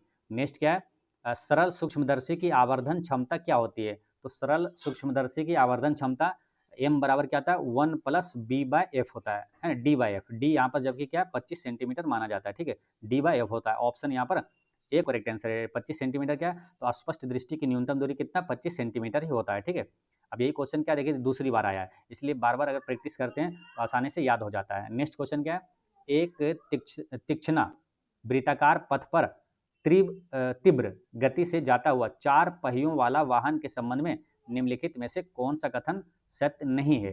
क्या बोला, एक तीक्ष्णा वृत्ताकार पथ पर है ना, पूरा तेजी से वृत्ताकार गति से जा रहा है और गति से जाता हुआ 4 पहियों वाला वाहन के संबंध में निम्नलिखित में से कौन सा कथन सही नहीं है? तो बाहरी पहियों पर उल्टेगा है ना, बहुत तेजी से अगर उलटना होगा तो क्या बाहरी पहियों पर उल्टेगा है ना, वृत्ताकार गति पर जा रहा है तो बाहरी पहियों पर उल्टेगा क्या, ये गलत है। ठीक है, पूरा तेज गति वृत्ताकार में जाएंगे तो बाहरी नहीं बल्कि अंदर की पहियों पर उल्टेगा, अंदर की तरफ फिसलेगा, तो ये वाला भी गलत है। देखिए अंदर के पहियों पर उल्टेगा और बाहर की तरफ फिसलेगा है ना, फिसलेगा किधर, बाहर की तरफ, और अंदर के पहियों पर उल्टेगा, यानी 3 और 4 यहाँ पर सही है। सही पूछा, सत्य कौन सा नहीं है, तो 1 और 2 सत्य नहीं है, ठीक है। 1 और 2 आंसर हो जाएगा। 1 और 2 कहाँ, ऑप्शन नंबर ए में दिया हुआ है, ऑप्शन ए करेक्ट आंसर है, ठीक है।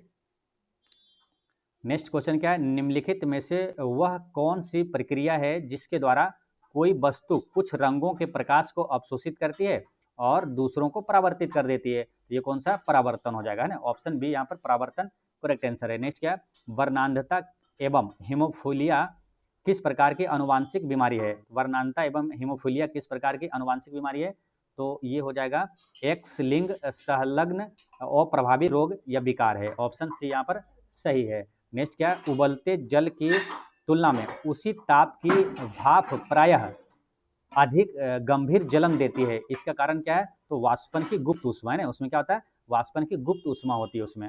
नेक्स्ट क्या है, ऊंचाई की जगहों पर 100 डिग्री सेल्सियस के नीचे के तापमान पर क्यों उबलता है, तो मतलब 100 डिग्री से नीचे ही उबलने लगता है, क्यों ऐसा होता है, क्योंकि वायुमंडलीय दाब कम हो जाता है, अतः उबलने का बिंदु जो है क्वथनांक क्या होता है, कम हो जाता है, नीचे हो जाता है। नेक्स्ट क्या है, रासायनिक तत्व के अणु के संदर्भ में चुंबकीय क्वांटम संख्या का संबंध है, तो चुंबकीय क्वांटम संख्या का संबंध किससे है, तो ये अभिविन्यास से, किसे, अभिविन्यास यहाँ पर करेक्ट आंसर है। अच्छा यहाँ क्वांटम आएगा, 2-3 प्रश्न और रिवीजन कर लेना साथ में। क्या क्वांटम सिद्धांत सबसे पहले किसने दिया था, मैक्स प्लैंक ने दिया था। भारत का पहला क्वांटम कंप्यूटिंग गांव कहाँ पर बनाया जा रहा है, तो आंध्र प्रदेश की राजधानी अमरावती में।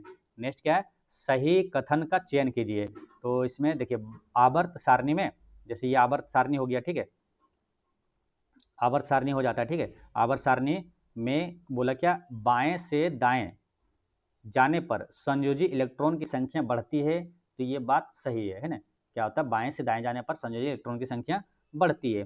फिर क्या बोला, आवर्त सारणी में किसी वर्ग में ऊपर से नीचे आने पर आयनन विभव का मान बढ़ता है, तो ये गलत है, आयनन विभव का मान क्या होगा, घटता है, ठीक है, तो ये वाला गलत है, यानी केवल एक यहाँ पर सही है, ऑप्शन ए यहाँ पर करेक्ट आंसर है। आज हमको आपको हम याद करवाते क्या, बाएं से दाएं जाने पर क्या क्या बढ़ता है, ठीक है, आप बाएं से दाएं जाने पर क्या क्या बढ़ता है, क्या घटता है, याद रखना है, ठीक है, नोट कर लीजिएगा। देखिए बाएं से दाएं जाने पर क्या क्या बढ़ेगा, प्रोटॉन की संख्या बढ़ेगी, धनात्मक आवेश बढ़ेगा, विद्युत ऋणात्मकता बढ़ेगी, आयनन विभव बढ़ेगा और अधात्विक गुण बढ़ेगा, अधात्विक गुण है ना बढ़ेगा, ठीक है, और संयोजी इलेक्ट्रॉन बढ़ता है, ठीक है। फिर समझिए, बाएं से दाएं जाने पर क्या क्या बढ़ता है, प्रोटॉन की संख्या, धनात्मक आवेश और विद्युत ऋणात्मकता, आयनन विभव और धात्विक गुण और संयोजी इलेक्ट्रॉन, ये सब बढ़ता है। और घटता क्या है, बाएं से दाएं जाएंगे तो घटेगा परमाणु त्रिज्या और धात्विक गुण घटता है, ठीक है, परमाणु त्रिज्या और धात्विक गुण घटता है, क्योंकि अधात्विक गुण बढ़ेगा तो धात्विक गुण क्या होगा, बाएं से दाएं जाने पर घटेगा, ठीक है। चलिए नेक्स्ट क्वेश्चन क्या है आपका, क्वेश्चन नंबर आपका आएगा 80। ईस्ट का उपयोग वाइन और बियर उद्योगों में किया जाता है क्योंकि यह श्वसन करता है, तो इसका आंसर लगाइए क्या होगा, अवायवीय रूप से अल्कोहल का उत्पादन करता है ना, अवायवीय रूप से अल्कोहल का उत्पादन। नेक्स्ट क्या, निम्नलिखित में से पुष्पीय पादप में लैंगिक जनन का सही क्रम क्या है, पुष्पीय पादप में लैंगिक जनन का सही क्रम क्या है, तो इसमें क्या हो जाएगा, पहले युग्म जनक जो कि सभी में युग्म जनक, उसके बाद क्या होगा, परागन है ना, उसके बाद परागन, उसके बाद निषेचन, उसके बाद फल एवं बीज, उसके बाद अंकुरन, है ना, ऑप्शन बी यहाँ पर सही है। नेक्स्ट क्या है, टमाटर के बीज रहित फल का उत्पादन निम्नलिखित में से किस विधि द्वारा संभव है, तो बीज रहित फल अगर टमाटर उगाना है तो कैसे संभव है ये, तो ये संभव है पुष्पों पर हार्मोन छिड़कने से, पुष्पों पर हार्मोन छिड़कने से। निम्नलिखित में से हृदय द्वारा स्त्रावित हार्मोन कौन सा है, तो ANF, ये हृदय द्वारा क्या है, स्त्रावित हार्मोन है। हृदय से संबंधित आपसे पूछा जाता है, ECG का संबंध किससे, तो हृदय से, और EEG का संबंध किससे, तो इसका संबंध है मस्तिष्क से, इलेक्ट्रोकार्डियोग्राफ, ये क्या, इलेक्ट्रोएन्सेफेलोग्राम। नेक्स्ट क्या है, आणविक जाति वृत्त का महत्व है, तो आणविक जाति वृत्त का महत्व क्या है, तो इसमें देखेंगे क्या, दूरस्थ संबंधित जीवों के DNA के मध्य विभिन्नताओं को ज्ञात करने में और जाति उद्भवन को समझने में और वर्गीकरण में ये आणविक जाति वृत्त का महत्व सभी में है, ऑप्शन डी सही है। नेक्स्ट क्या, प्रोटीन संश्लेषण में निम्नलिखित कोशिकांगों में से किन की भूमिका सबसे महत्वपूर्ण है, सबसे अधिक महत्वपूर्ण है प्रोटीन संश्लेषण में, तो इसमें अंतःप्रद्रव्य जालिका और राइबोसोम का है ना, ऑप्शन बी यहाँ पर करेक्ट आंसर है। प्रोटीन का संश्लेषण कहाँ पर होता है, तो राइबोसोम में ही होता है ना, और लाइसोसोम क्या है, तो आत्महत्या की थैली लाइसोसोम को कहा जाता है, और प्रोटीन का जो क्या बोलते हैं कोशिका का पावर हाउस है ना, कोशिका का ऊर्जा गृह माइटोकॉन्ड्रिया को कहा जाता है ना। और लाइसोसोम का निर्माण कहाँ होता है, तो गोल्जी उपकरण में लाइसोसोम का निर्माण होता है। नेक्स्ट क्या है, विशेषाधिकार के लिए अंग्रेजी परिभाषित शब्द है, विशेषाधिकार को प्राइविलेज बोलेंगे, क्या प्राइविलेज। और इनक्लोजर का सही हिंदी अर्थ क्या होता है, तो अनुलग्नक होता है। क्या इनक्लोजर का सही हिंदी अर्थ होता है अनुलग्नक। नेक्स्ट क्वेश्चन क्या है, निम्नलिखित में से कौन सा शब्द अ उपसर्ग युक्त है। उपसर्ग एक होता है क्या, प्रत्यय, प्रत्यय पीछे आता है, प्रत्यय पीछे है, जबकि उपसर्ग जो है आगे आता है, उपसर्ग आगे। तो ओ उपसर्ग वाला कौन सा, अथाह, क्या है अथाह जो है ओ उपसर्ग वाला युक्त है, ये ऑप्शन ए यहाँ पर सही है। नेक्स्ट क्या है, जिस समास के दोनों पद प्रधान होता है तो वो कौन सा समास कहलाता है, तो वो द्वंद्व समास कहलाता है। ठीक है, द्वंद्व समास। इसी तरह आएगा आपको द्विगु समास। द्विगु समास किसको बोलेंगे, जिसमें गिनती आता है ना, संख्यावाचक रहेगा, जैसे पंचवटी, त्रिशूल है ना, त्रिनेत्र, ये सब क्या है द्विगु समास में आता है। नेक्स्ट क्या है, प्रत्युत्तर शब्द में कौन सी संधि है, तो प्रत्युत्तर शब्द में कौन सी संधि है, तो यन संधि है। कौन सा, यन संधि करेक्ट आंसर है। नेक्स्ट क्वेश्चन क्या है, अब यहाँ से आपका आएगा मैथ और रीजनिंग का क्वेश्चन। ठीक है, क्या बोला, एक घन का आयतन कितना होगा यदि इसका विकर्ण 4√3 है। तो घन का विकर्ण दिया हुआ है, घन का विकर्ण क्या आता है, √3 इंटू एक भुजा होता है, इसके बराबर क्या हुआ है 4√3 दिया हुआ है। तो √3 से √3 गया तो ए का मान आ गया ये कितना 4। तो घन का आयतन क्या होता है, भुजा क्यू, तो इसको 4 का क्यू कर दीजिए, आंसर क्या आएगा 64 आ गया। नेक्स्ट क्या है, यदि एक वाई का x% कितना है 100, यानी कि y का x% आपको दिया है कितना 100 दिया है। ठीक है, फिर क्या बोला, z का y% कितना दिया 200। ठीक है, अब बोला क्या x और z के बीच संबंध क्या है, तो x और z के बीच संबंध निकालना यानी y गायब करना पड़ेगा है ना। तो y को किसी तरह हटाना है तब x और z के बीच में संबंध आ जाएगा। तो y के जगह क्या करना है, y बराबर निकाल लीजिए क्या है, और y के जगह पर वो रख देना है तो y गायब हो जाएगा। ठीक है, जैसे y यहाँ है तो y के जगह क्या करेंगे मालूम, y के जगह x को इधर कर देते हैं। ठीक है, यानी कि y प्रतिशत है ना, यहाँ पूरे गायब कर देंगे आसानी से, देखिए आसान होगा बनाने में।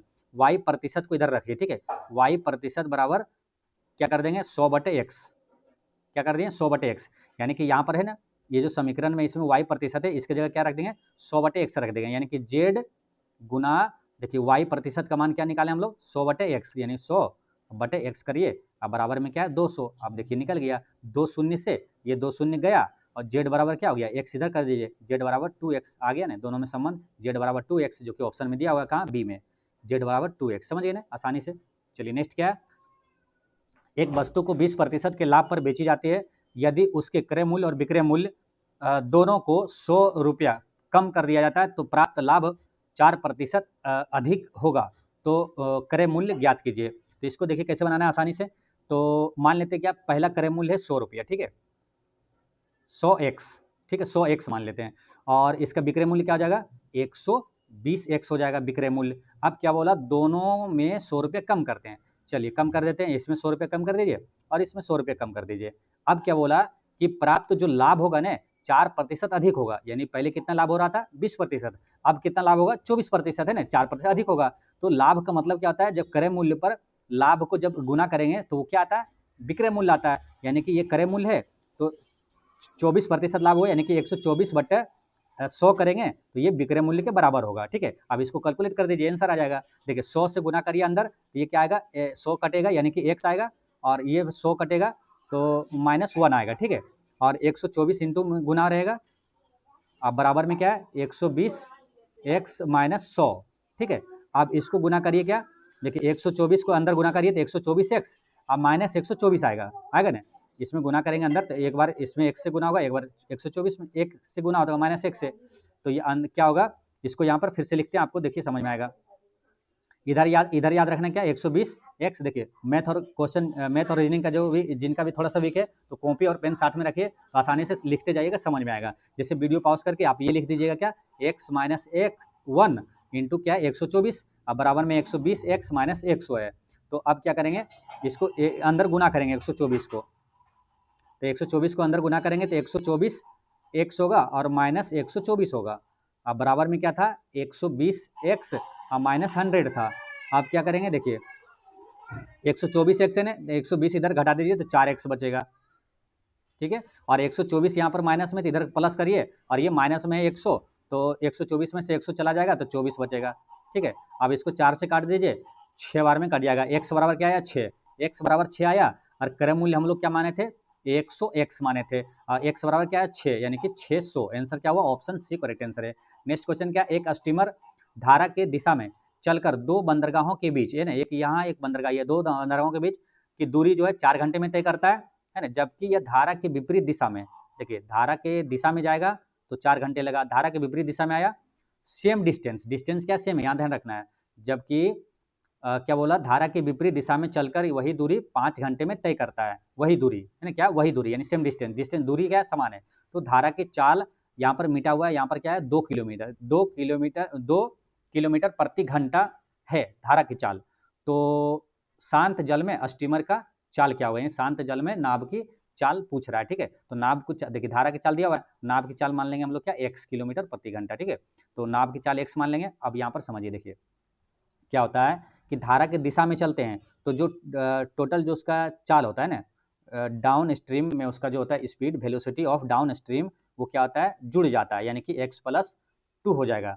और अप स्ट्रीम क्या होगा, है ना, वेलोसिटी ऑफ अप स्ट्रीम, वो क्या होगा, तो जो नाव की चाल में क्या होता है, धारा की चाल घट जाती है ना, x/2 होगा। तो ये नाव की दिशा में चाल और नाव के मतलब धारा के विपरीत में चाल, ठीक है। धारा के दिशा में और धारा के विपरीत में चाल है, और दूरी हमारा क्या है, समान है। तो दूरी बराबर होता क्या है, दूरी बराबर होता है चाल गुना समय। तो चाल देखिए, धारा की दिशा में जो चाल जा रहा है गुना समय कितना लगा, धारा की दिशा में 4 घंटा, तो ये क्या हुआ, दूरी हो गया, ठीक है। और ये इसमें जब 5 से गुना कर देंगे तो ये भी क्या हो जाएगा, दूरी हो जाएगा। दूरी क्या समान है, दोनों को बराबर कर दीजिए और आंसर निकाल लीजिए। तो देखिए दूरी को समान करेंगे क्योंकि दूरी बराबर है, तो दूरी बराबर धारा की दिशा में क्या हो जाएगा, दूरी बराबर चाल गुना समय, कितना लगा था, 4 घंटा। फिर चाल गुना समय, चाल क्या है, x माइनस धारा के विपरीत में x-2 है, और गुना समय कितना, 5 घंटा लगा था। ये दोनों बराबर कर दीजिए क्योंकि दूरी है ये, दूरी बराबर है, तो क्या हुआ, अब इसको निकालिएगा, आंसर आ जाएगा। 4 से इसको गुना करिए तो अंदर, तो क्या होगा, 4x + 8 बराबर में इधर क्या होगा, 5x - 10। अब इसको क्या करना है, 4x को इधर कर दीजिए तो 5 में से घट जाएगा तो 1 x बचेगा, और 10 को इधर कर दीजिए तो 10 और 8 18 हो जाएगा, यानी x का मान क्या आ गया, 18 आ गया। x क्या माने थे, तो नाव की चाल माने थे ना, तो x बराबर क्या आ गया, 18 आ गया, यानी कि स्टीमर की चाल क्या हो गया, 18 किलोमीटर प्रति घंटा। ऑप्शन ए करेक्ट आंसर है। नेक्स्ट क्वेश्चन क्या है, किसी संख्या को इतना से गुना करने के बजाय एक विद्यार्थी ने क्या किया, ये इतना से गुना कर दिया, तो इससे क्या हुआ, उसका उत्तर इतना अधिक आया, तो आरंभिक संख्या क्या हुआ, ठीक है। मानते हैं आरंभिक संख्या उसका था x, ठीक है, तो गुना करना था कितना, इतना से, लेकिन गुना कर दिया इतना से, तो दोनों का अधिक आया, मतलब क्या, दोनों के बीच अंतर आया, ठीक है। तो कर दिया कितना, 7.2 से गुना कर दिया था, 7.2 से, ठीक है। तो अंतर होगा ना, तो 7.2 और गुना करना था आपको 0.72 से गुना करना था, है ना, तो इसको अंतर कर दीजिए 0.72, है ना, ये दोनों को घटाइए, अंतर करिए, तो क्या होगा, 0 में से 2 गया तो नहीं जाएगा, तो क्या होगा, 10 में से 2 गया 8, और फिर क्या होगा, 10 एक 11 में से 7 गया 4, और फिर क्या होगा 6, यानी कि 6.48 x मान लीजिए, ठीक है। पहले क्या माने थे, x, ये अंतर होगा ना, ये अंतर बराबर क्या आया, ये आया, है ना, यानी कि 6.48 बराबर क्या दिया हुआ है आपका, 2592 दिया हुआ है, ठीक है। अब देखिए 6.48 से क्या कटेगा, देखिए 6 चौक 2400 और 48 चौके 192, यानी कि ये 4 बार में कट जाएगा, 6 चौक 24, 4 बार में ये कट जाएगा, और दशमलव 2 अंक के बाद है यहाँ पर, तो नीचे आएगा शून्य, 2 शून्य, 2 शून्य इधर गुना कर दीजिए, 400 आ गया, यानी कि 6.48 से ये 400 बार में कटेगा, यानी 400 आंसर ही आ गया। x का मान क्या है, 400 करेक्ट आंसर है। नेक्स्ट क्वेश्चन क्या है कि 200 लीटर मिश्रण में 15% पानी तथा शेष दूध है, तो दूध की कितनी और मात्रा डाली जाए ताकि परिणामी मिश्रण कितना इतना हो जाए, ठीक है। तो देखिए वर्तमान में क्या है, पोजीशन अनुपात क्या है, तो 15% क्या पानी है, 15% पानी अगर देखेंगे तो ये क्या 15% इसका निकालिएगा, तो देखिए परसेंट से 2 शून्य कट गया, यानी क्या 30 है ना, यानी कि 30 यहाँ पर लिख सकते हैं क्या, 30 लीटर है, और पानी और शेष दूध हो जाएगा 170 लीटर, ठीक है। इसको अगर पानी और टोटल का अनुपात करेंगे तो क्या होगा, देखिए 0 से 0 काट दीजिए, तो 3 अनुपात क्या हो जाएगा, टोटल में, मिश्रण में क्या, मिश्रण क्या हो जाएगा 17:3:20 है ना, यानी कि ये अनुपात है क्या, पानी और टोटल का अनुपात क्या है 3:20, ठीक है। इसको यहाँ पर लिख लेते हैं पानी है ना, वाटर और टोटल का अनुपात क्या है 3:20 है। अब देखिए क्या बोला कि परिणामी मिश्रण में क्या है दूध इतना हो जाए, तो इसका परसेंट में जो है ना इसको भिन्न के रूप में तोड़िए पहले।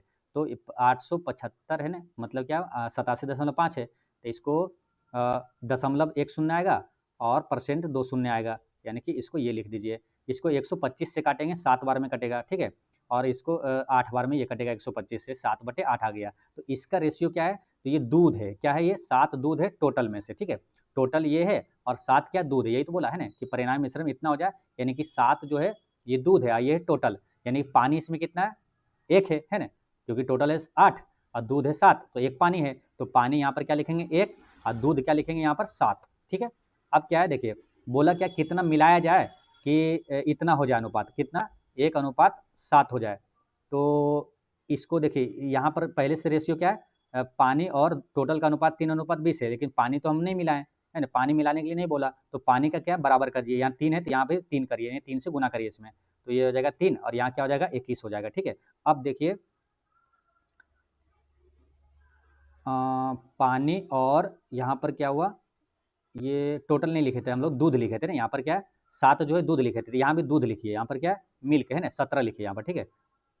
पानी और जो मिल्क है, वाटर और मिल्क है ना, यहाँ पर भी क्या है वाटर और मिल्क हम लोग ले रहे हैं, ठीक है, 7 क्या मिल्क ले रहे हैं ना, तो इसलिए तो ये पर क्या हुआ 17 से क्या हुआ 21 हो गया, ठीक है। रेशियो में देखेंगे 17 से क्या हुआ 21 हो गया, यानी कि 4:4 बढ़ा, ठीक है, अनुपात 4 बढ़ा, ठीक है। तो अनुपात 4 बढ़ा नहीं तो अनुपात 1 का मान हम लोग निकालेंगे, क्या देखिए 17:3:20 अनुपात, टोटल जो अनुपात है 17:3:20 है।